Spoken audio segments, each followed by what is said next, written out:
With the Dauphiné Libre wrapped up, just one final test is left before the big show in July. The rest of the Tour de France favourites will square off here in the Tour de Suisse, which includes some flat land for the sprinters, a mountain time trial and several alpine climbs. Last year, second overall, Kim Kirken of Team High Road leads the charge, but plenty of big names will be ready to flex their legs when the road turns up. Also in the mix, American-based Team BMC, who continue to make the mark in Europe. Cycles and Sundays brings you the 72nd edition of the Tour de Suisse, next on Versus. Yes, and if you don't ride the Dauphiné Libre, then I guess you've got to ride the Tour de Suisse in preparation for the Tour de France. Lance Armstrong, Jan Ulrich, they've always triumphed in both of these races and chosen them as their stepping stone to the big events. But this is a really good course this year, and it gets right into the hills on day one. Yeah, it's a very difficult course, a testing course. Some riders feel that it's a little bit too close to the Tour de France, which is why more often than not, riders tend to opt for the Dauphiné Libre, but it is the final test, as you put it. Well, last year it was top and tail with the time trial, and Cancellara won both of those, but Vladimir Karpic was the man who ran out the overall winner. That really was his last big performance. So let's have a look then at who is here for this one. As I say, the final test before the Tour de France. One man we feel has got a great hope of winning the Tour de France this year is Damiano Cunego. And so he's a favourite, Paul, isn't he? He certainly is, but I think I'd like to see how the two Schleck brothers are going to perform together. And although I was expecting a good ride by Riccardo Rico, he didn't start the first stage for some reason. That's right, surprised and replaced on the line by on-form Eros Kopecky. Kim Kirken, the runner-up last year, no Vladimir Karpic this year, so we'd expect to move up into the top slot. All right, Paul, well, it's been off to a cracking start. It all started yesterday with stage number one. It wasn't an easy start. It wasn't a time trial. It was quite a hilly road race and plenty of action. Let's have a look at yesterday's stage then. This was 91 miles based around Langnau. And as I say, plenty of attacking riding once the riders got underway. Yeah, but the early part of the race was marred by a rather serious crash. And one of the riders going down hard there was a man from Team High Road. But everybody came back together, and as always, the race was dominated by a long breakaway, which got themselves a large advantage. And with 29 kilometres to go, these riders were just in front by 4 minutes. This is David Lucy of Lampre, Steve Giampieri, Cofidis, Inigo Landaluz, Aristide Viscardi. It's a great circuit, plenty of hills on it, but 3 kilometres out, they were wiped out, and that was it then. Gerolsteiner getting the bit between the teeth as they started the charge to the line, but keep your eyes to the right here. Oscar Freire, the last time he won was Gent Wevelgem back in April. Well, Oscar is back with a great sprint finish, and surprisingly, Paul, Kim Kirken got second.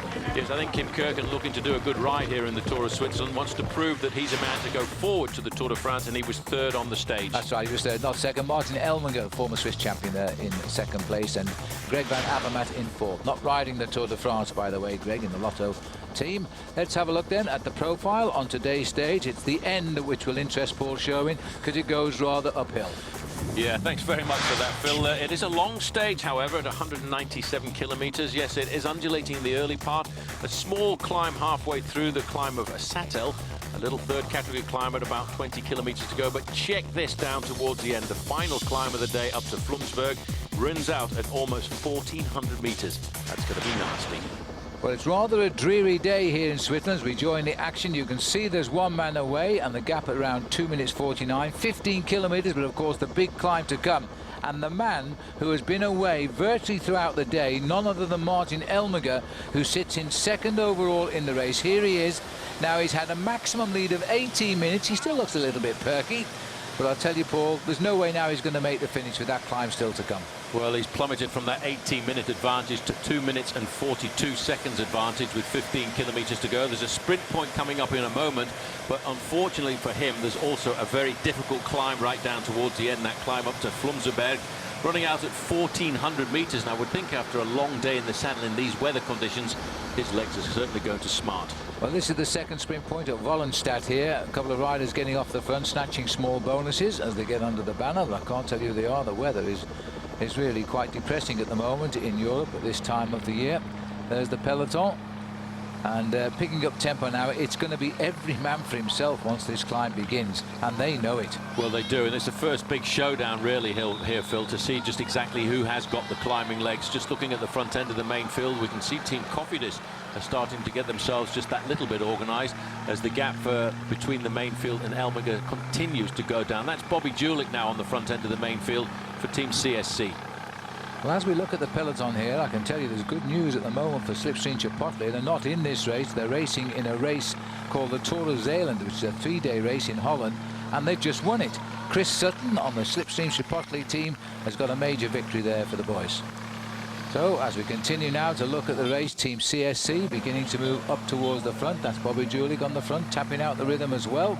They all know it's high tempo now to the bottom of the mountain, and then it's every man for himself. We'll see you in a moment. What would you do if I sang out of tune? Would you stand up and walk out on me? Lend me your ears and I'll sing you a song, and I'll try not to sing out of key. Oh, I get by with a little help from my friends. Yeah, I'm gonna try with a little help from my friends. Oh, I get by with a little help from my friends, with a little help from my friends. At Hampton, we love having you here. Pain is my enemy. This bike, my ally. Together, our endurance is unmatched. Our performance, unstoppable.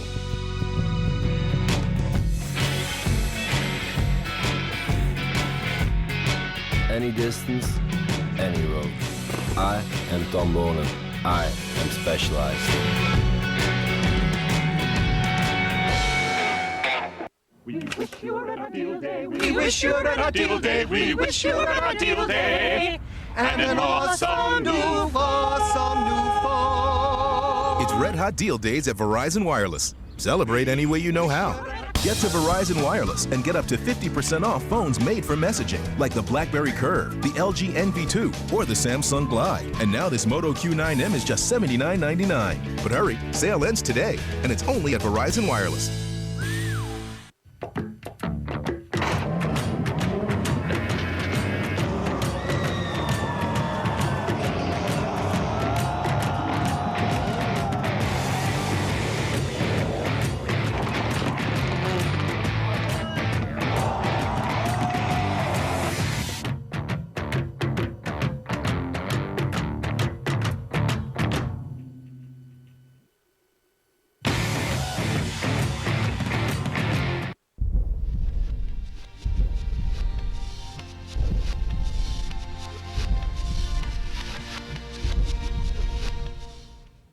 The most dangerous part is in the buck and shoot when you're surrounded by metal. It's not a good place to be. Look for the bare necessities. The bare necessities of healthy living are easier than you think. You better believe it. All it takes is the right balance of being active and eating well. And the food pyramid shows you the way. Just remember, every color, every day. With just the bare necessities of life. Crazy. So eat right, be active, Now move. That's it. and have lots of fun. For your own path to a healthier you, visit mypyramid.gov.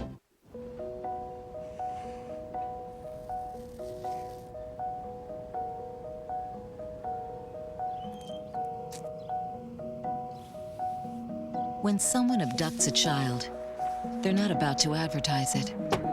But we will.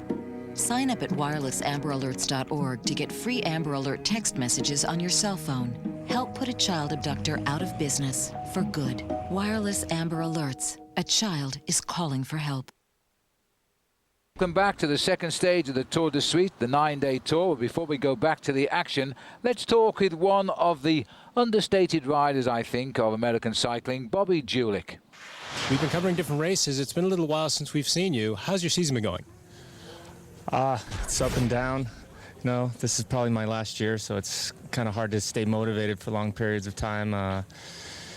Yeah, the last race I did was the Tour of Georgia, and then I did the Tour of Luxembourg. So been kind of hanging out, staying with the family a little bit more. What about the Tour de France this year in 2 weeks? Do you think you'll be on that? Are you motivated enough? No, I honestly don't think so. It's hard to admit that, but at the same time, I just realize I think it's over for me as far as doing races like the Tour. What about the team for this week's race here at the Tour de Suisse? What can we expect from them? I think we have a good team here. Obviously, they're getting ready for the Tour, so I don't think you're going to see any major fireworks or going for the overall GC, but most of the guys here will be doing the Tour, so it's important for them to keep their morale up and to keep the progression going on a upward slope rather than a downward slope. So I'm just trying to give the last of my energy to them to keep them motivated, because I doubt I'll be there with them in July. Well, we're back here with the action. This is Martin Elmiger. He's just about to start the climb. It's a false flat at the moment. Then he's got 10 kilometers to the finish right on the top. He is looking extremely tired, Paul, and I'm not surprised. Well, he's going through the town here of Flums, and this is 445 meters. He's got around about 1,000 meters to climb. You can see there, this is the climb of Flumserberg, a first category climb.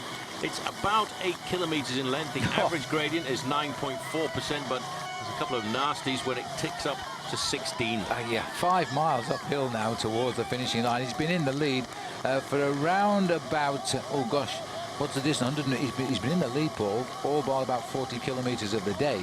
So those legs are going to fold up on him. And he's a very good bike rider too, but it was a bad mistake, this. Well, I think he was just trying to show himself off. Let's not forget that he's got himself a few points in the King of the Mountains classification here this afternoon as well. His advantage now just around the half-a-minute mark as he goes under the banner there, indicating he's got 10 kilometers left to go. Now look how the gap has tumbled down now. 26 seconds, it's falling now. He's seen them coming, I think, as they all start to sort themselves out. All the climbers will be pushing their way to the front here. And David Loosely was in the break yesterday. Well, he's in the bunch today. And there's going to be some surprising attacks, I think. And they're going to have to go right from the bottom of the climb here as they start to push the way up. Well, what is happening to the weather in Europe this year? We are getting so much rain. I know in America too, down the center of the country, they are having terrible floods as well. But global warming seems to indicate a very wet one. There's the catch. It's all over after a long time away. It's going to be a tough ride to the finish now for Martin Elmiger, and the result at the end of the day will be he'll have lost his second place overall. But who's going to win? Stein de Volder, champion of Belgium, right on the front. Well, Stein de Volder trying to install himself as probably the overall classification rider for Team Quickstep when they go forward to the Tour de France. That looks on the right-hand side there as if one of his teammates has come up to the front to do most of the pacemaking. And that's either Matteo Tossato or it's Barredo. A bit big for Barredo, I think. It might be Tossato. The Lampre boys also pushing on. Remember, Lampre have got their big man here, Damiano Cunego, who want to test those legs now as he comes towards his Tour de France in July, as they start now to close all of the gaps here. Stein de Volder riding very, very well, refining himself this year. He's Stein de Volder. And again, French cyclists, we saw Bouygues Telecom ride exceptionally well in the Dauphiné. They're right on the front here today as well. Well, this really is a nasty day in the saddle for everyone. As you can see, it is Matteo Tossato on the front there. He's not a great climber, but he'll work his heart out to try and set something up for his man Stein de Volder. Again, de Volder following the old Lance Armstrong recipe that a lot of riders seem to be following these days, Phil. Have a good go at the classics, take a little bit of a break, and then come back for either the Dauphiné or the Tour of Switzerland. Let's not forget that de Volder was the winner of the Ronde van Vlaanderen earlier on in the year. Indeed he was. We've got Johan van Summeren also pushing his way to the front here, but this looks like trouble for yesterday's stage winner. Oscar doesn't like going uphill, and it was a sort of uphill finish yesterday. Slightly different uphill than today's, though. He need the crampons today, Oscar, and the rope, because I think he might be dropping a little bit away. You can't see his leader's jersey. It's covered up by his gilet on the top there, but I think when we pan right, we'll find the peloton is slipping away from him. Tell you what, this man, Phil, who has been 3 times champion of the world, could very easily be looking at the possibility of an Olympic gold medal this year when we go to Beijing in the month of August. Because that circuit there in Beijing, I think, really suits a fighter like Oscar Freire. Well, we're going to find out. There's Martin Elmiger. Why isn't everybody passing me, he's saying to himself, because he's going slow enough. But he's had a big day in the saddle. Bye, everybody. I've seen you all before. We've had a great day on television, but we're not going to see you at the finishing lines. He slips away from the peloton. Well, the climbers are now sharpening their legs at the front of the race, but they're still basically all together as we go for our next break. See you in a moment.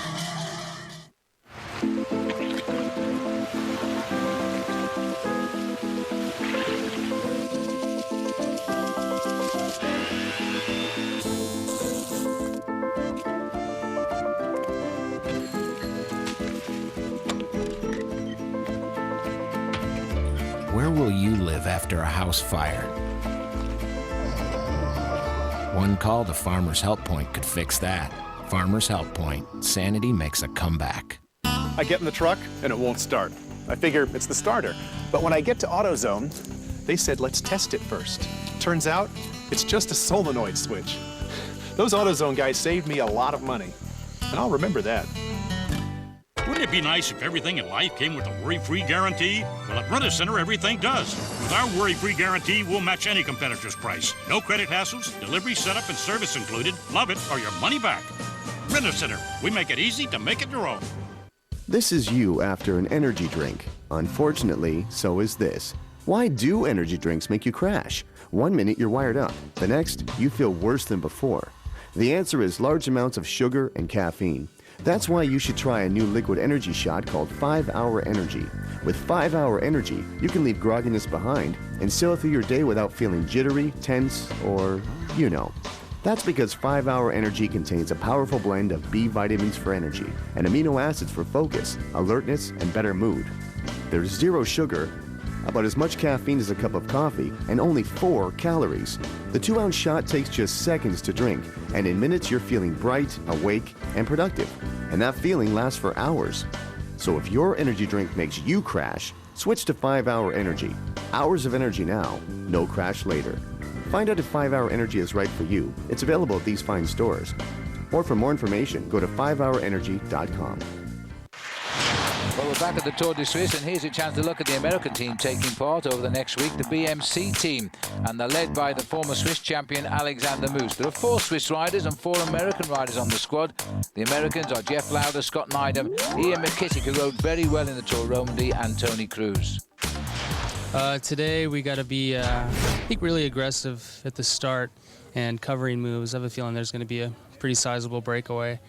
And also to protect Alex Moos because he's got some serious form right now, and we want to get a good GC out of him. So we got to protect him and at the same time be in those moves. We've certainly kept an eye on you guys, and you've always managed to pull something out of a hat. If not the victories, there's always been a jersey here or there. What have you guys got up your sleeve for this week? I think a little bit of both. Again, with Alex riding so well, GC is a very good possibility, and sprints, jersey, King of the Mountain, things like that. If you get in a good breakaway, accumulate enough points, there's a good opportunity to get one of those jerseys too.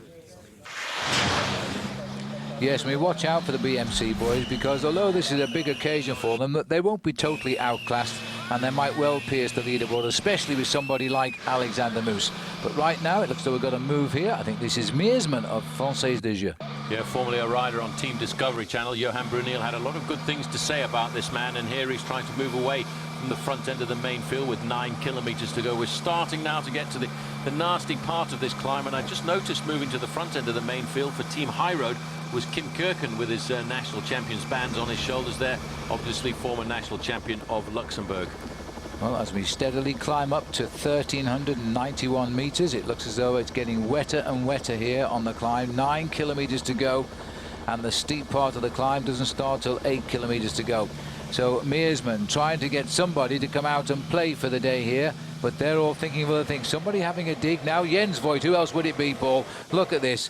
Jens Voigt going clear to join Meersman if he can. He doesn't care at all. I love this man. I love to see him race. We're talking about riders getting a little bit older in their careers, but this man at 37 years of age seems to be running out as an eternal youth, because he's always on the attack, always battling.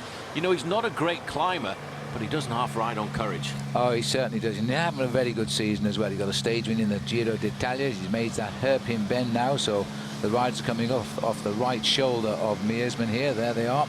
Still a very, very big field, but it is splitting up, as we've seen, with Ferrer dropping back. And if you look back there now, you see that peloton is not that big. So Meersman setting the pace as the roads get steeper, and I have to say the weather gets worse and it's getting dark. It's getting dark and nasty, and I tell you what, there'll be some cold bodies when they get to the top of this climb. You can see Jens Voigt is halfway across. Gianni Meersman is only 22 years of age, and he was a national pursuit champion in Holland and in Belgium when he was a junior. But I tell you one thing, Phil, here he's turning out to be rather an impressive climber. And he did actually win a stage in the Tour of Austria last year when riding for Team Discovery Channel, so that's kind of a proof that he is a very good mountain goat. Well, maybe he likes the region. Remember, the European Cup football is taking place here at the moment in Switzerland, and the hosts also are Austria. So he can win in Austria, why not Switzerland? And it's tough work here, but here comes Jens, those long legs. They're not pure climber's legs, but he's got the heart of a lion, this man, as he hugs up to the back now. We've got two riders just ahead of the field, everything under control back in the pack. But the race is open for a new leader here now. The yellow jersey is gone, the second place overall is gone, so whoever gets to the top first could be the next man in yellow. That's the most important thing, I think, for all of these riders. Jens Voigt, though, Phil, I think here just trying to set something up for his two men in the group behind for Team CSC, because I feel this is going to be a big race for Andy Schleck and Frank Schleck, the two brothers from Luxembourg, who this year will be riding the Tour de France side by side. Brothers in arms, I suppose you could say. Yeah. Well, look at the face then, CSC. It's going to be a big, difficult situation for them actually to decide who to go into the Tour de France team. Bobby Julick's made it perhaps a little bit easier by saying he's not riding the Tour de France, but my goodness me, there's a lot of riders who want to ride the Tour de France. 8 kilometers to climb, the peloton drastically reduced in the last kilometer of climbing. Well, the climbs here just a fraction easier than the climbs in the Dauphiné Libéré. The roads in Switzerland, the inclines just seem to be normally that little bit of a fraction easier. And of course, the road surface is always fabulous in Switzerland. And of course, we expect it to go off like clockwork. Indeed we do, and we've gone up to the finish line here because atmospherics have caused our pictures to freeze up down the bottom. This is the view at the top of the climb. We're all ready, and there's the peloton slowly grinding its way up to the top here of the Flumserberg. Looks to me about 45, 50 riders. That's all that's left in that bunch as they head up chasing two men toward the top. See you in a moment. For me, it's the ultimate bike for all the races. It's the best frame in the world. This bike, yeah, it's the best bike I ever ridden. It's definitely the best bike I've ever ridden. You look finally what has come out, it's Cervelo, and everybody's so happy.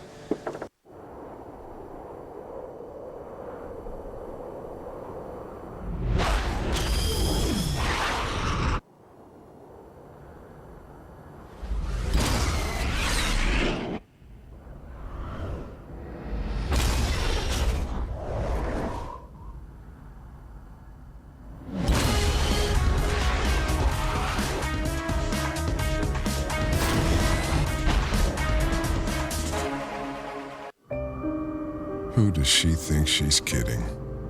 You know what she's been doing in Miami. You sit here, staring at a cement wall, alone, and she has the gall to just show up 3 days later, toss her bag in the back, and pretend she doesn't smell like new car. She was with a Prius hybrid. Oh, so now suddenly she's an environmentalist. With dozens of the hottest cars to choose from, there's a reason Avis is your other car. Today, the formula for the best margarita. Excuse me, sir. Isn't it the tequila that makes a great margarita? I always start with Jose Cuervo. These Cuervo margaritas are genius! The best tasting margaritas are always made with Jose Cuervo. Tired? Need energy? Stacker 2 6-hour Power Extreme Energy Shot. Feel it fast. Energy that lasts. Extreme energy.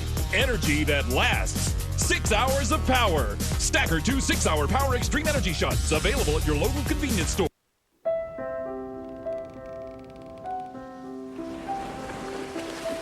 Every parent knows the feeling. You look away, and your child is gone. Imagine if he or she were actually abducted. Sign up at wirelessamberAlerts.org to get free Amber Alert text messages on your cell phone.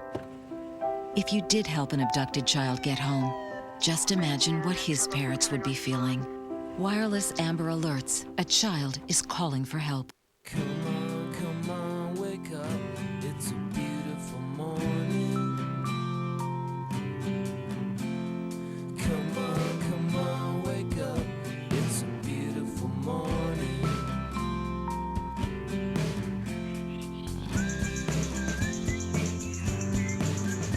Nothing puts you in a great mood like a good night's sleep, except maybe a great deal. Denver Mattress, the leading name brand mattress that costs up to 50% less. you usually see finished products and marketing types. At Cervelo, we take engineers and prototypes. Building a better bike is what Cervelo is all about. Well, next Sunday we will conclude with the Tour of Switzerland, and then there'll be a week's gap for the National Championships before we go to the Tour de France. So who's going to win the Tour de France? We should have some idea next Sunday. Don't forget, join us back here on Versus to see who'll win the Tour de Suisse. Back to the action. Yes, and Paul Sherwen and I will be in Bern for the big finish of the Tour de Suisse, but I hope the weather improves, Paul. I don't want to go that way and get rain, but at the moment it's still raining here. Meersman has just been dropped moments ago by Jens Voigt. He is going back into the pack. Team BMC off to the far left of our picture there, getting into the action. And here come the team that's not allowed to ride the Tour de France. This is Team Astana going again. Well, this will be Iglinski, the national champion of Kazakhstan, and of course one of the leaders here of Team Astana. They've been trying to make their claim to the Tour de France organisers to allow themselves in, and they've not been politicking very much, Phil. What they've been doing is trying to send the message out with their legs. Indeed they have. They are the #1 team of the year, of course, with Alberto Contador, who would have been the defending champion in the Tour de France. He's just won the Giro d'Italia. Iglinski himself is proving he can climb, and he's one of those few climbers who can actually pack a punch in a sprint finish as well. Well, I still think we're waiting to see what's going to happen a little bit later on, because in that group behind there are some big names. We've still got the two big Schleck brothers. They're the men, I think, who would like to stamp their authority all over this bike race here this afternoon. They've got help coming from Bobby Julich, and there's a little move here. This looks like one of the riders from Lampre. It's not Damiano Cunego, but in fact moving forward there for Lampre. I have a feeling that may well be somebody like Tiralongo. It could be Tiralongo because he's also a small rider. It certainly isn't Bellan. He's a big boy, and it could be Paolo Tiralongo. He could have been sent up here to try and keep this tempo high in the hope that Cunego can profit by it. Well, it was good to see big Johan van Summeren at the front there as well. I don't think on a stage like today he'll be looking after the interests of Robbie McEwen. I think he may well be looking after somebody else in the team, like of course Stein de Volder. Well, just looking there, in fact it is Massimiliano Mori who has come up there for Lampre to set the pace, but everybody's still queuing up behind here. Andy Schleck is certainly down there. Just caught sight of his number, so he's pretty well placed in the pack. But just now they're all just riding the tempo riding, waiting for somebody else. Stein de Volder's dropped down the field a little bit, perhaps taking the pace now. Team Credit Suisse from the Case d'Epargne team. There's so many banks sponsoring events these days. The Case d'Epargne riders moving to the back end of the main field as we go further up the road, and Jens Voigt is actually prizing open an interesting advantage here. He looks back and he can see there's nobody behind him in his view, because he's now got a 21-second advantage over the front end of the main field. But I really don't believe that Jens is going to get the victory on a mountaintop finish like this, Phil, because there are a lot of big names in that group just there. He's not running away, is he? Iglinski's still caught in no man's land, but Jens Voigt, as we speak, is the leader of the Tour de Suisse at the moment on the road. But they haven't released their grip yet. 5 kilometers to climb, 19 seconds they say the gap is. Iglinski just surrendered. He's going back down into the pack, and that will, I'm sure, there'll be a flurry of activity once he gets picked up. But Jens, they know, will never stop trying until they lasso him and haul him in. He will just keep on going, annoying as it is to the riders trying to bring him back. Well, it puts pressure on other teams, and it takes pressure away from Team CSC, who, as I keep saying, have got two very strong riders in their midst this week. And that's the two Schleck brothers. They will be looking to do something, I think. And maybe this is just the red herring for Team CSC, forcing the other teams to come to the front and do the pacemaking. Team Lampre are obviously a little bit concerned, because at the end of a stage like this, with a mountaintop finish and a group of 25 to 30 riders, it would be a nice finish for Damiano Cunego. Absolutely right, and looks like they're bringing them all back. This is actually a Gerolsteiner rider who suddenly switched to the front. It's not, oh, there's Iglinski over there. So he's been swept up now as Gerolsteiner start to launch an attack. I'm not too sure who this rider is, but he's gritting his teeth. I think it's Carlo Westphal who has got himself to the front here for Gerolsteiner. And BMC have hooked up on the back. Now Alexander Moos would be the obvious choice here, and I think it is Moos who's got up behind there. So BMC making their presence felt. They're very well thought of here in Switzerland. And so they're going to try and make an impression during the race. They will have to. In fact, that's Matthias Frank, the rider from Team Gerolsteiner there, who's just looking down to see whether he's being followed or not. And his acceleration really hasn't opened up the gap over the front end of the main field. They are now starting to take this a little bit more seriously with 5 kilometers to go. And that gap up to big Jens Voigt now, Phil, is down to just 10 seconds. They've almost got him back into the fold. This has been a big turn here by Gerolsteiner. Look at the line now. They've really stretched this group out. And again, another rush coming on the left from Team Astana as we hairpin our way up towards the summit.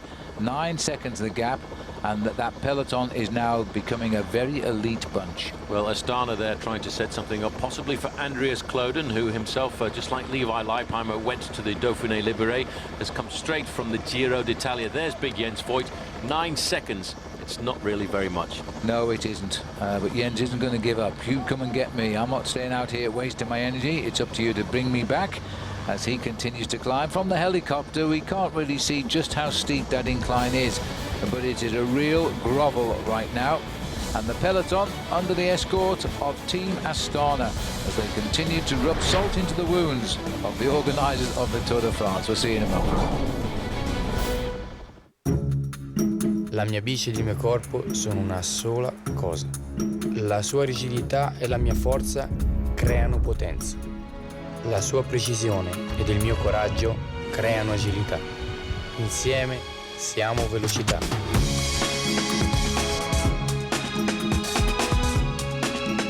E la velocità è tutto. Io sono il campione del mondo, Paolo Bettini. I am specialized.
A lot of folks think bull riding's just dangerous while you're riding, but the most dangerous part is in the buck and shoot when you're surrounded by metal.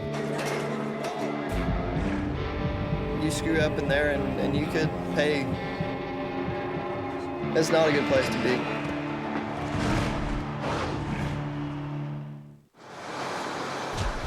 And the peloton continues to diminish here. We're just on 4 kilometers from the finish, and the gap remains at 9 seconds to Jens Voigt. There's still a lot of guys believe they can be first to the top of this mountain. There's poor old Jens, and this is the steepest part of the climb. So he's really beginning to labour, and there is the race across the gap. And it looks like a Team CSC ride. It's Schleck. Which one, though? Well, which one of the Schlecks is it? In fact, this looks like Andy Schleck, who's gone clear. This is Fabian Wegmann coming across. And Wegmann, let's not forget, the national champion of Germany. I had a feeling the two Schleck brothers were going to try something here this afternoon, Phil, because they've stated quite openly that they want to do something very special in the Tour of Switzerland. Yes, and very special in the Tour de France as well, because this is the first time that they've raced on the same team in the Tour de France, and they could be a terrific powerhouse. But there is the gap, and Kim Kirken, remember Kim is the best placed rider to return to the Tour this year, and he's riding right up near the front now for Team High Road. So he's got his tail in the air. Euskaltel Euskardi is here as well. They're launching a man towards the front, and that's Igor Anton, who has just started to make progress. Well, there's another acceleration coming from one of the Schleck brothers there as well. As you can see, the race starting to get rather steep, and the man coming across there is the national champion of Belgium, and that's Stijn de Volder. Well, that's very, very interesting. See de Volder across the gap, but he's crossed it quite smoothly here. The rider in second place there from Gerolsteiner. Wegmann is trying to stay in touch. But the Schleck boys, and it was a plan by, no doubt now, it was a plan by Jens Voigt to weaken the riders, to provide the springboard for the Schlecks to have a go. And just look at this acceleration here. This is going to hurt a lot of riders at the back end of this breakaway. Well, De Volder has seen how dangerous this is, and he's come straight across there, and that's the important thing for him, to try and cover these. He's had a very good couple of weeks training in the mountains, and that seems to be paying off, because he has nullified all of these accelerations. And with a very difficult mountain time trial to come later in the week, he probably feels he's got a very good chance of winning the Tour of Switzerland. Inside, 3 kilometers to go. 2 riders still clear. The rain is still coming down. It's not torrential, but it's wetting as the riders climb high into the meadows here now of the road to take us to the Flumserberg. There is Jens Voigt, still continuing to ride and suffer as he gets on with the job in hand, as he always does, in fact. The rider who's alongside now is Matthias Frank of Gerolsteiner. And that was Moret of Lamprey. This is De Volder. Everybody looking over the shoulders. They're almost fully committed here, and they're just trying to squeeze a little bit more out. Looks like Anton, who is coming up here. Or is that Inigo Landelus? He's all over the road right now. I think it's it's Landelus who's come up. But how many riders have we got left here now? 4 or 5, that's all. Well, I'll tell you what, there's a serious move and acceleration coming from Team CSC once again. Again, this is Andy Schleck. I'm looking to see where Frank Schleck is, and I would expect him, Phil, to be in that little group behind there of 2 or 3 riders, because these 2 riders, the Schleck brothers, they've got almost the same temperament. They're both brilliant climbers. In fact, their father, Johnny Schleck, was a brilliant bike rider in the 1960s and 70s. But De Volder doesn't seem to be worried at all about this acceleration. I have to say that De Volder is starting to look like the possibility of an overall standings rider in the Tour de France for Belgium, and we haven't had one of those for a long time. No, we have not, and he is looking extremely good today. He dropped back halfway up the climb, but he's come good now when it's mattered most. He's marked the boys from CSC. They were perhaps the obvious favourites at the end of the day. But really, they're all individual teams represented here. Yeah, I might have just said that that was Andy Schleck, but in fact it's Frank Schleck. He must have moved a counter move against his brother once his brother got pulled back into the fold. So this is a pretty serious move here by Team CSC. I would have expected Andy to be the man to be looking for the move here, because I think he's a slightly better climber than his brother Frank. But just look how these guys are climbing this hill. They're pounding out of the saddle. Terrific rhythm here as they race up the mountain. Everybody on the free-for-all. He who cracks drops back. That's the way it is. So we've got Frank Schleck, Stein de Volder.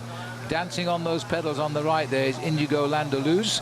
He was the rider we were telling you about, because he was the last Spanish man to win the Dauphiné Libéré before Valverde cleaned up today. Well, this is the king of the mountains point for the Flumserberg, first category climb, and it's actually at 2 kilometers to go. So obviously the rest of the climb is just a little bit easier as these 2 riders try and figure out who is going to get themselves the victory of the stage. But the damage, Phil, has already been done here this afternoon. Looking a little bit further back, you can see the gaps certainly are starting to appear. There's a high road rider there. That's Kim Kirken. Yeah, that's Kim Kirken, who knows he's got to make the move now. He's looking to go up that little extra notch to win.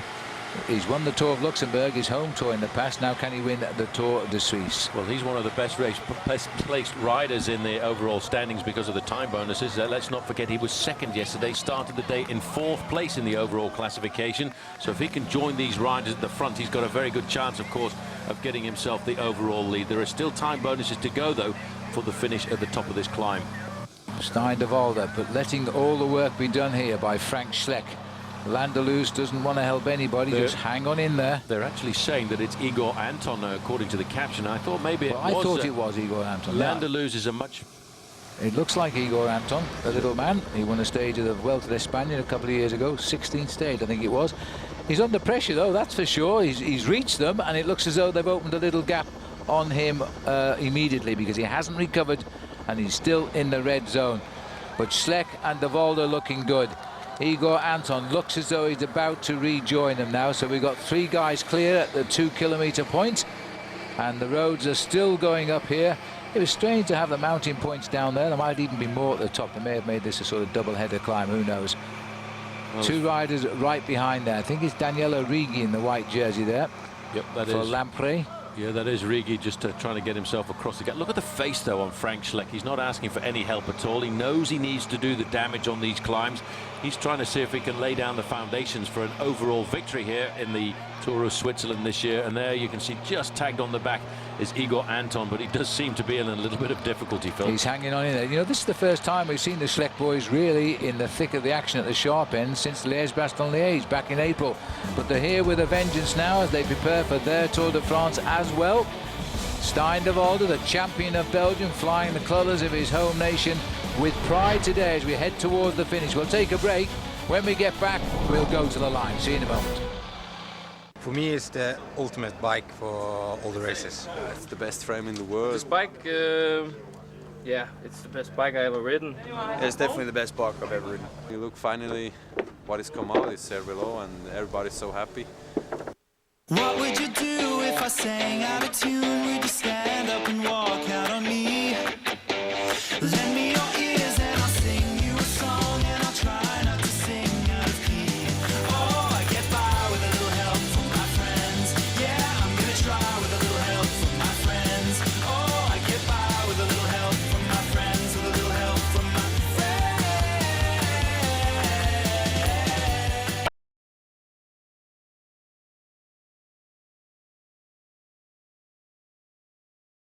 Deal day and an awesome new phone. It's Red Hot Deal Days at Verizon Wireless. Celebrate any way you know how. Get to Verizon Wireless and get up to 50% off phones made for messaging, like the BlackBerry Curve, the LG NV2, or the Samsung Glide. And now this Moto Q9M is just $79.99. But hurry, sale ends today, and it's only at Verizon Wireless. You gotta like pain a little bit. You suffer and you suffer and you suffer, and the guy who can suffer the most wins the race. They are modern-day cowboys. We have to be really nuts to do what we do. Risking it all. Many of them give up their lives for the pursuit of oil. In the hunt for the buried treasure that fuels America. Anything and everything can go wrong up there. Their lives depend on it. And so do ours. This is West Texas Roughneck. Black Gold, an all-new series. Premieres Wednesday, June 18th at 10 on True TV. Not reality, actuality. I'm Manny, chairman of Manny Phone, the cell phone company where you don't have to pay for any calls you don't intend to make. So I don't pay 1 red cent when I don't call my cardiologist, my sister-in-law, my son Peter, or that wife of his. This Father's Day, give your dad a track phone, the cell phone that puts him in control. And now pick up a Motorola W175 for just $14.99 and get service with 60 minutes of airtime for just $20 every 3 months. Available at Target.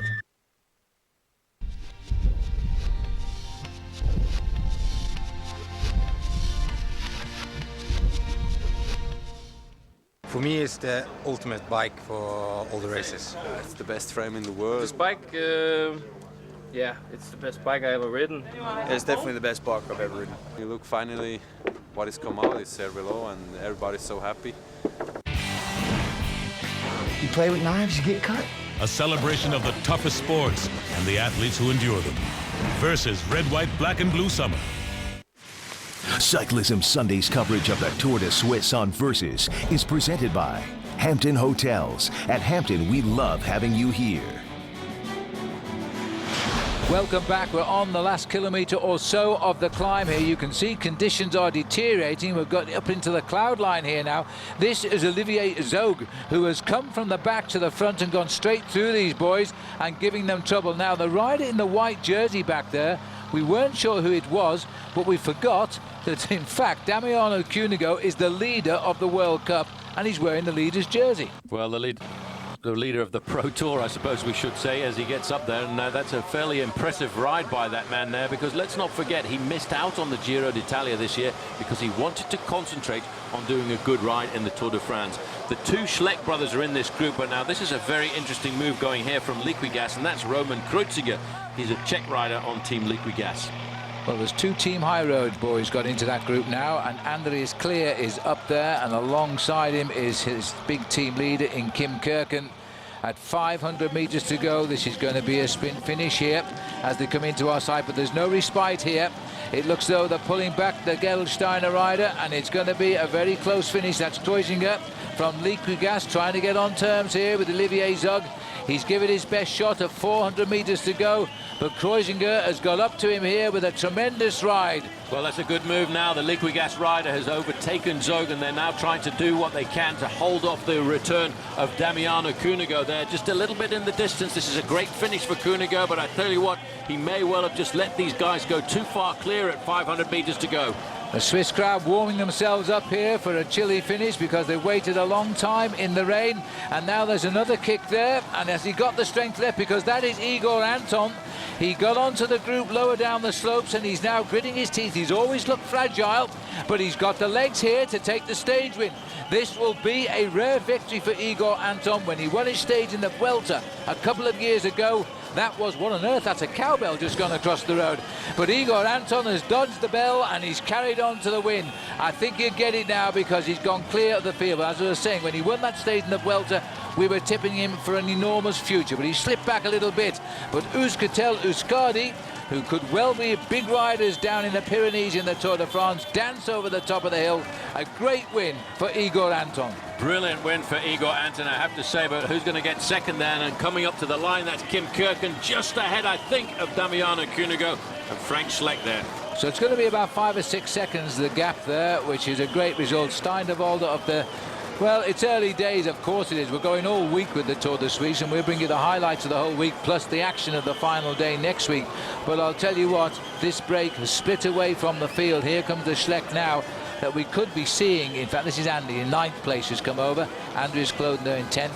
But I would suspect that the winner in a week's time was among those leaders to finish today. We see Thomas Dekker here, coming up the climb. I don't think he enjoyed his climb here this afternoon, and you can see just coming up that Sergei Ivanov as well there for Team Astana, making sure that Astana have still got riders up at the top end of the overall classification. But the time gaps are starting to open a fraction. We're almost at the 1 minute mark. Well, this is a tough start to the Tour of Suisse. It's one of the toughest starts we've had. We had a hilly circuit race yesterday. We've got a mountaintop finish today. And I can tell you the stage we're going to cover next week down in Bern is a circuit race, and it is a very difficult circuit. So it's going to be a good winner this year of the Tour de Suisse, and it might well make him a favourite to win the Tour de France, whoever it might be. But Cunego was impressive, wasn't he? He was very impressive, rode sensibly. I tell you what, the two brothers from Luxembourg, the Schleck brothers, were also pretty impressive too. Their tactics didn't work out for them here this afternoon, but let's not forget this is only the very beginning of this race. There's Cunego riding back down to the team car. They very often do that on a day like this. They have the team cars a little bit further down the mountain because that makes it easier for the riders to get away and get back to the warmth of the hotel. That's right, and there's no room on the top, I don't think, to park anything up here today. These riders are all looking as though they've had enough of the Tour of Switzerland today. The weather has been pretty mean to them as they continue now, but there's going to be time gaps right through the overall classification tonight, and that's going to make for good racing tomorrow. Not quite sure of the tactics today, Paul, of Martin Elminger to go out on his own like he did so far from the finish. When he's second overall in the race, all he did was commit suicide, wasn't it? Well, the difficult thing for a guy like Martin Elminger, I think he had an idea what was at the finish of the stage, Phil, and he probably felt that it didn't really quite suit him. He's a good rider on the average mountains, but not a big, tough mountain top finish like this. There's still a good time today, you know, almost exactly 5 hours for the 200 kilometers, more or less, 125 miles today. This is how it was decided. A huge effort here by Igor Anton, and he salutes the crowd, and there was a good sprint behind as well, and a good result there too for Team High Road again. Well, he's got himself a 4 or 5 second advantage, Phil, over the rest of the guys there, and this is what it's like when you get to the top of a climb. He's pushed himself. You know, he knew he had to catch those two riders in front of him, and you know, he's pushed himself completely and utterly into oxygen debt. And I have a gut feeling with that 4 or 5 second advantage that he had over the other riders in the group, he may well get the leader's jersey tonight. Well, good luck to him, because that's when a man has given his all, and he deserves everything that comes his way at the end of the Tour de Suisse. And there he is looking. That's what it's like when you win a stage at the top of a mountain. Well done, Igor. So the stage result then, Igor Anton winning just over 5 hours the ride today for 200 kilometers more or less. Kim Kirken at 6 seconds, Damiano Cunego same time along with Frank Schleck. Olivier Zog almost made it, but slumped to 5th in the end. Looking further down, Simon de Volder was in 7th place. Thomas Lockfitz, and that's Team High Road strongman as well, at 15 second in 8th. Top 10 completed by Andreas Kloden. Yes, here he comes, Igor Anton saluting the crowd. A terrific effort there, a great result for him, and it looks as though he might have won some sort of a surfboard here, Paul. Will he need it in this weather? Well, I think that might be a snowboard. We're at the top of a mountain. We're in Switzerland. Well, no, but that's for the winter time. Okay. Well, you know, a couple of years ago, Phil, he did prove to us that he was going to be a great climber, because he won a very small race in Spain called the Escalada Montjuïc. It was a time trial in the morning and a road race in the afternoon, and to win that, you've got to be a good climber. Well, I think he's proved that again today. He still looks a very young man. In fact, he's about 25 years of age, isn't he? Yep, 25 years of age. He was 25 in March this year, and I tell you one thing, I think he will take that victory a little bit further forward, and once we've done the addition of the time, I think we might find he's going to get a little special yellow jersey onto his shoulders in a few moments' time. Overall situation then, he's got the yellow jersey, Igor Anton. Nothing much in it though. Kim Kirken is hovering just behind him. Damiano Cunego is there as well. The Schlecks never far away. Frank at the moment in 4th, while if you look further down the list, you find brother Andy sits in 9th. The overall tonight, more or less the order over the finishing line today. Well, here he is again now. Igor Anton has done the double. He's won the stage and he's got the overall lead. Now, I'm not sure about this, Paul, but I don't think he's ever held a race leader's jersey. Well, I'm not sure that he has. You know, when you look at him coming up here, we've seen him ride in races like the Tour de France, and he's a guy that we've been following over the last couple of years, and this is going to be the 5th ever victory of his career. He won the Montjuïc two-day race, but that really isn't something you would regard as a big stage race. Well, he's got a tough route to defend this lead. I think he's got a pretty good team around him here, the Euskaltel Scardi team. They also rode well in the Dauphiné, but they've got a bigger task on their hands here at the Tour de Suisse. But one of the other men who did triumph today was indeed Kim Kirken. He's come into this race as the outstanding favourite. He gets 2nd on a tough stage, and here he is now giving his comment on what happened today. I wasn't really sure today for the climb how my legs will be, but today I went up with my rhythm, and there have been many attacks, and stay calm, and for me it was a really good day, a rainy day. For me it's good again, and I think now the form will be better from day to day. Well, it's been a fantastic year for Team High Road, Paul. Whichever way you look at it, they're winning a lot of races, not just with the men, but the women's team is superb as well. And Kim really is going to keep focused for the whole of this week. He could still win this race, of course. I certainly feel that he could win this bike race, but I have to say they have had a phenomenal season, Team High Road, and let's not forget they do hail from San Luis Obispo. Well, that about wraps up our double programme today of the Dauphiné and the Tour de Suisse, but the Tour de Suisse, of course, is going on all week. We will bring you the highlights of it and the final stage direct from Bern in Switzerland next Sunday here on Cyclism Sundays. That about wraps it up, though, but there is more coverage on our website, more interviews we haven't had time to show you. So if you want to see those, go to versus.com and enjoy all our schedules there as well. Well, Paul Sherwen alongside me. I'm Phil Liggett. We've seen 2 great races today. There's plenty more to come. Next week we'll see you from Switzerland. Goodbye until then.